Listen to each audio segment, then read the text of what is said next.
Hey everyone, it's Horror Free for All, and I hope you're having a great day so far today. I have a movie review of one of my favorite horror movies I've seen in years. This was the third horror movie I was looking forward to the most in 2023, at least to see in theaters. And I have to say, all three of my big wants for this year in horror delivered in some capacity, but easily this one is my favorite. And honestly, this is my favorite slasher movie I have seen in a long time.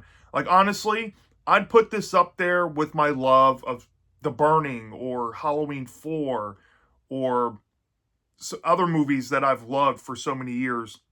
This is an instant classic, and I knew the moment I watched this, it was kind of like watching Scream 1996 or Jeepers Creepers, the original, for the first time. And that movie is Thanksgiving, directed by Eli Roth. Now, Eli Roth really brought something special to this movie here. I have a promotional poster I got from work. I work at a movie theater, and we were giving these out for the first night, and we had some leftovers, so I got to take some.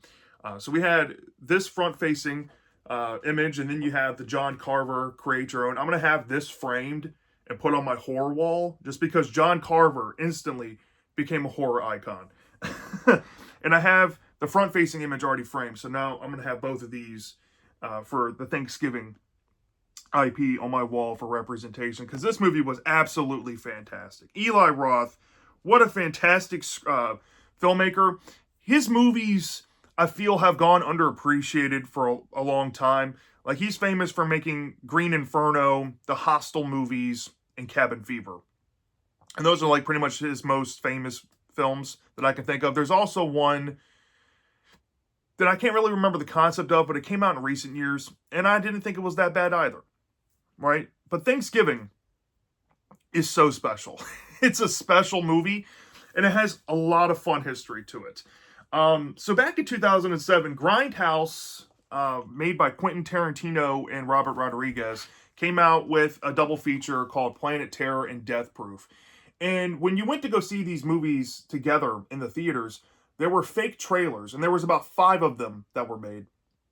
And out of the 5 currently today, including Thanksgiving, 3 out of the 5 have been adapted. The first one was Machete, which went on to spawn a sequel. Machete and Machete Kills, which came from this, started out as a Grindhouse fake trailer, which I think is really cool history behind these movies. The second one, which I don't have in physical possession, is Hobo with a Shotgun. And that one was actually a contest winner submission that Quentin Tarantino and Robert Rodriguez held for the film to put some new artists into the movie within the fake trailer realm. That went on to have its own film, and I have yet to watch it or buy it, so I have to get that now, because Thanksgiving is the third one. There was a fake trailer directed by Eli Roth that had pretty much had scenes that we saw in this movie. Of course, this is a updated version of what that movie could have been back in 2007. But from what I gathered, there was 2 other ones that never got made, and that was Werewolf Women of the SS, written and directed by Rob Zombie, and then there was Don't, written and directed by Edgar Wright. And supposedly, if Grindhouse was going to be successful, the plan was to put Don't in Thanksgiving into Grindhouse 2. That's what I heard, right? But we never got it. Fans waited years, to see if we're going to get any more fake Grindhouse trailers made. And now that we have Thanksgiving, who knows? Maybe Don't from Edgar Wright and Werewolf Women of the SS from Rob Zombie could come out, and we can finally have all 5 of the fake trailers made. But yeah, that's why I was so hyped for this movie coming out, because I was a big fan of those Grindhouse movies when I was younger, and still am. And it marked off the end cap for 2023 for me, because in the first 4 months, I was mostly excited for Scream 6, and it delivered. It was everything I wanted it to be. It did have some problems, but yeah, I really enjoyed it. In the second 4 months, it was Evil Dead Rise. I'm a big Deadite, and these movies always come to deliver. It might not be my favorite Evil Dead movie by any means, but it was still solid and gave me what I wanted at the end of the day. But Thanksgiving was the biggest surprise of them all this year. And I just think it's amazing. It's absolutely amazing. Not without its few little nitpick drawbacks for me, but I absolutely love this film. You need to go check this out in the theaters if you haven't. But the core concept is so much fun. This movie, for it being a modern slasher or a modern horror movie for that matter, it's not a preachy film. Most horror writers these days feel like they have to pack some sort of social message into the movie, at least put it on the forefront and into the dialogue of the characters. But here, this is like an old school way of tackling these issues that we saw in the 1980s and 1990s slasher movies. It's almost like this should be the blueprint of how modern horror should handle slashers because it's absolutely fun in every regard.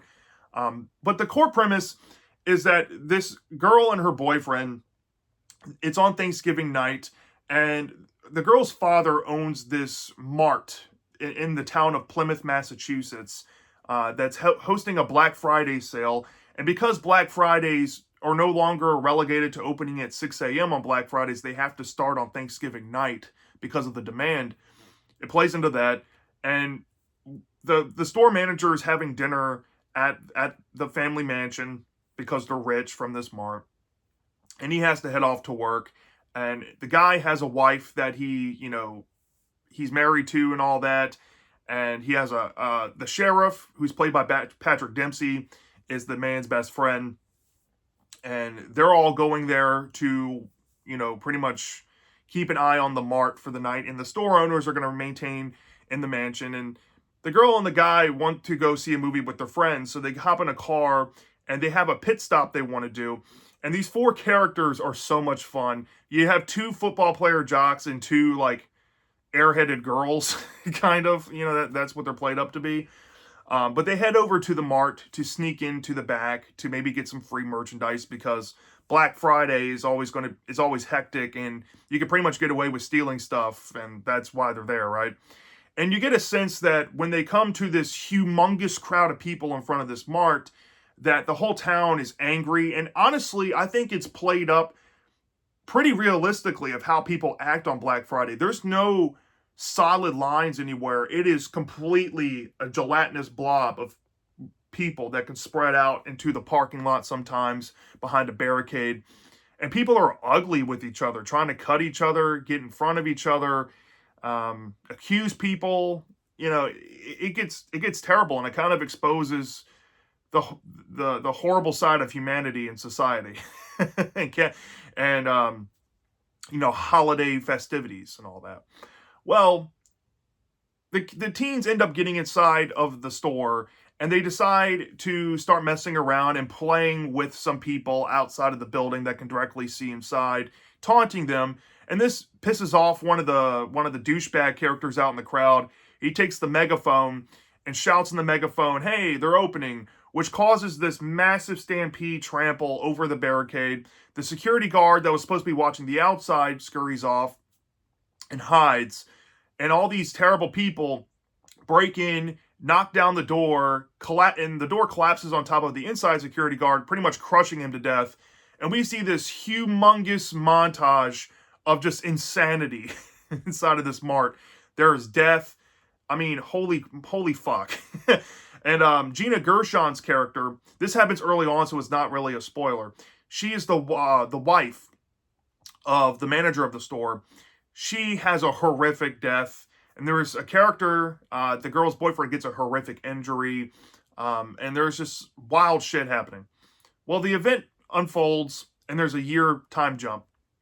And we see this person in like this layer of sorts having all these newspaper clippings out there, and they happen to be watching a new viral video that came out by one of the teens that got into the mart early.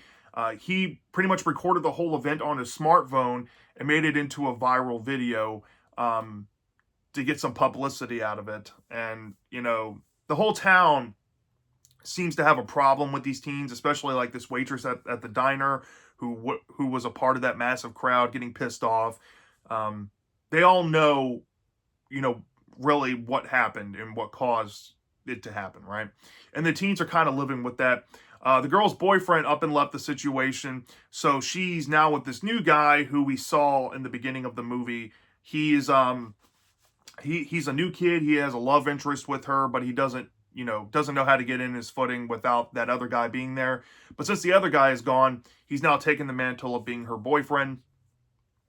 And we get a sense that the town still wants to keep the Thanksgiving festivities going because it's Plymouth, Massachusetts. It's the founding block of Thanksgiving itself. The first Thanksgiving took place there.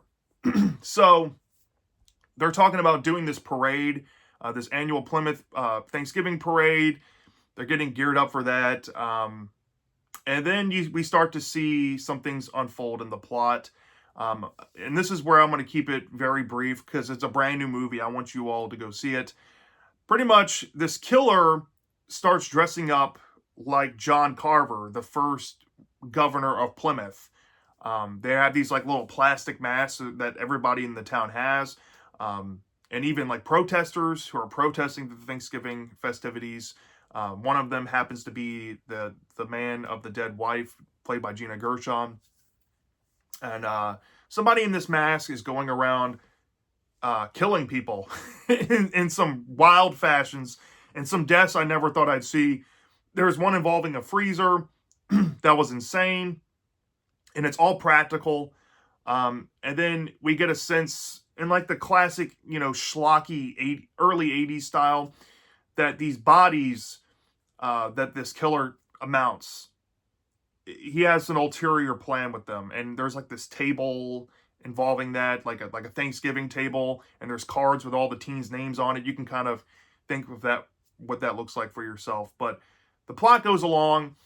The teens realize that something is very wrong. They might be targeted, and these kills and these death sequences just get gorier and gorier. If you've seen the Grindhouse trailer, pretty much all the key scenes, minus the girl and guy in the car and the girl and the guy making out in the woods, got touched on in this movie. There's a wild death with a trampoline.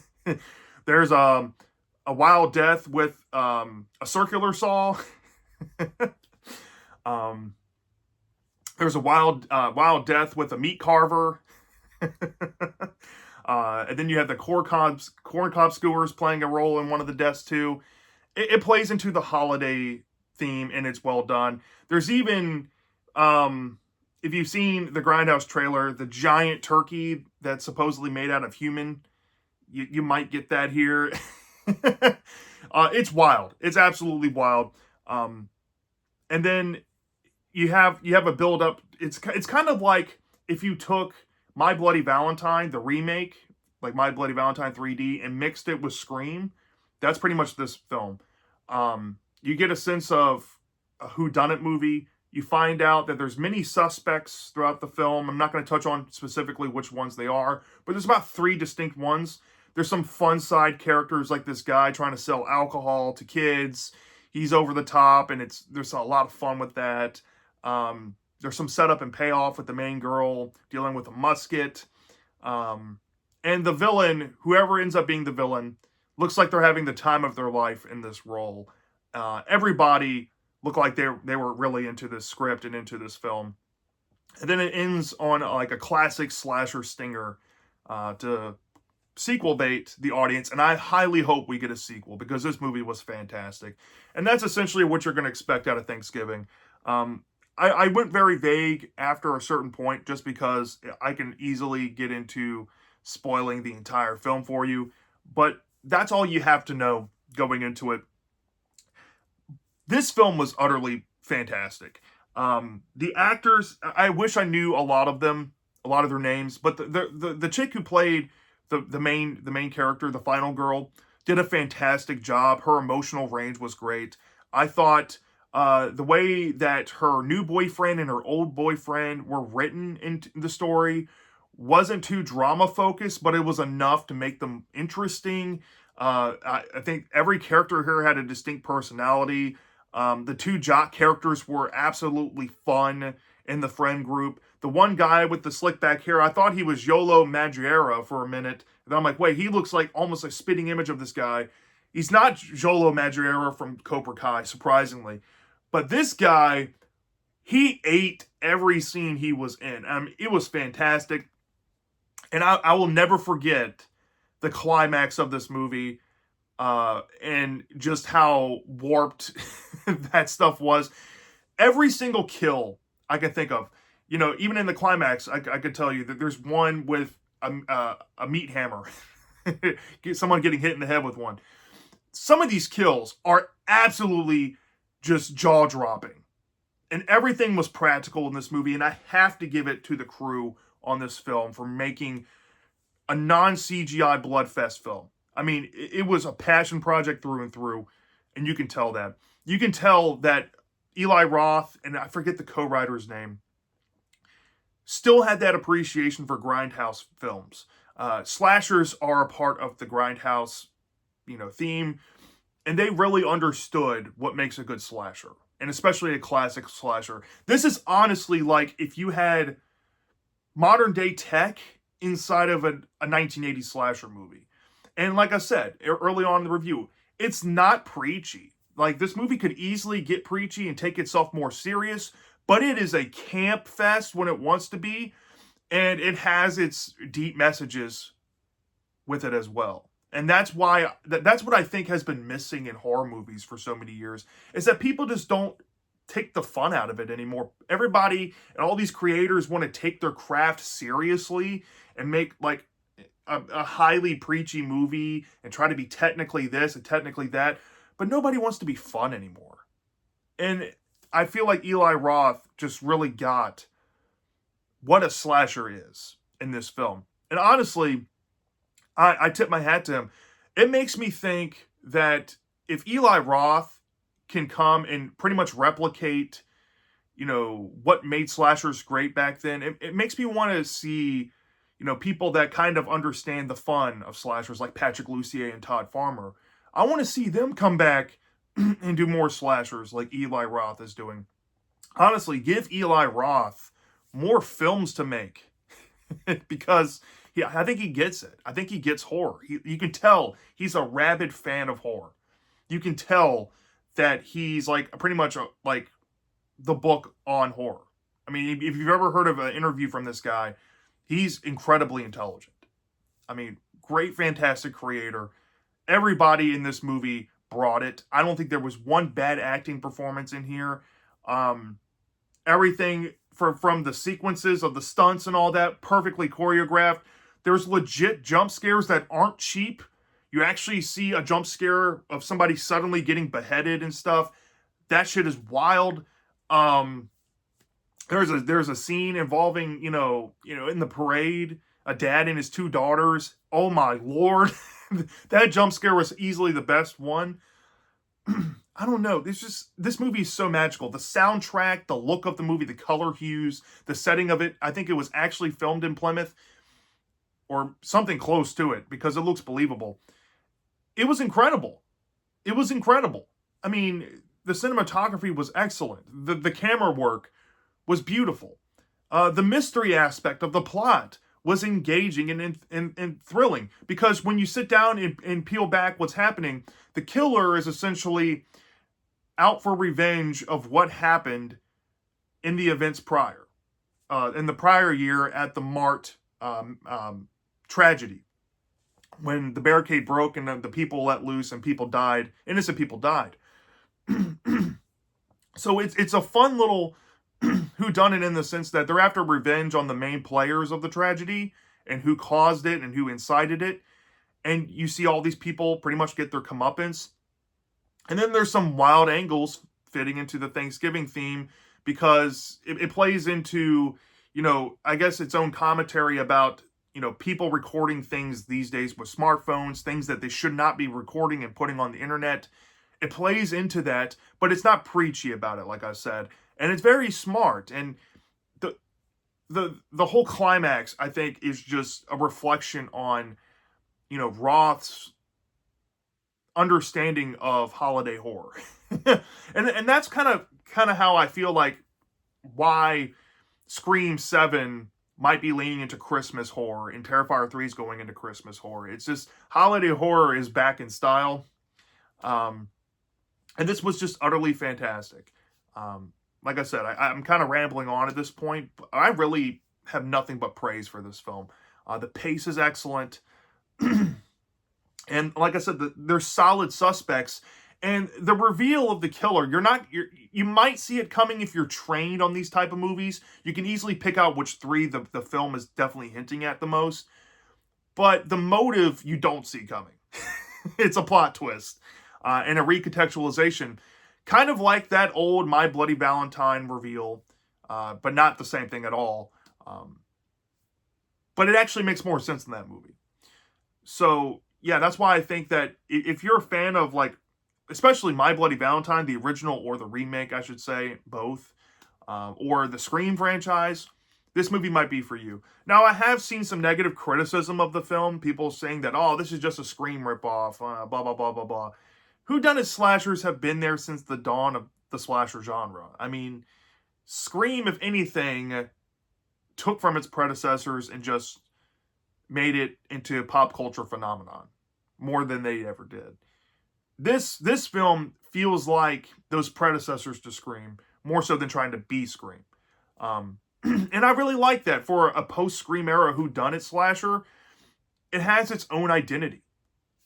It's not trying to be exactly like Scream. It's not trying to be written like Kevin Williamson scripts. And I dig that. I dig that. I love everything about it. My only negative with it, honestly, is the ending of it. The final 2 minutes. It's kind of confusing, and it's typical of those stinger endings, the famous ones from like Friday the 13th and My Bloody Valentine, all those movies, the ones with, the infamous stinger endings that leave more questions than answers, that kind of piss people off. Here, you'll get a sense of that, but obviously there's still enough there for a sequel. And that's pretty much my only mild complaint with the whole film. I mean, I can go on and on and on and gush and ramble on about every specific thing I love in this movie. But honestly, from a 0 to 5 star basis, y'all, I'm going to give this movie a 4.75 out of 5 stars. It's very close to being perfect, if not for that ending. And I can honestly see myself in the future forgiving that, and giving this movie a perfect 5 out of 5. This is an instant classic. And I stress this to you. Like I said, it's like watching Jeepers Creepers for the first time and seeing that, oh, wow, this is an instant classic. It's like watching Evil Dead 2013 for the first time and saying, oh, this is like the best remake ever made. This is like watching Scream 1996 for the first time and being like, this is probably the best horror commentary we'll ever see. It is like that, but I would say in the holiday vein, it's the best holiday horror movie ever made, at least in terms of slashers. You can't get better than this, in my opinion. So, yeah, that's my thoughts on 2023's Thanksgiving. Let me know down in the comment section if you've seen this movie. Do you love this? Do you hate this? And what are your thoughts on maybe the comparisons of this to the Grindhouse trailer? I might make a video talking about these in the future, just the Grindhouse fake trailers and, comparing them to what they ended up becoming. But let me know if you're interested in hearing about my thoughts on that or anything. I'm dying to know, and I'll see you next time.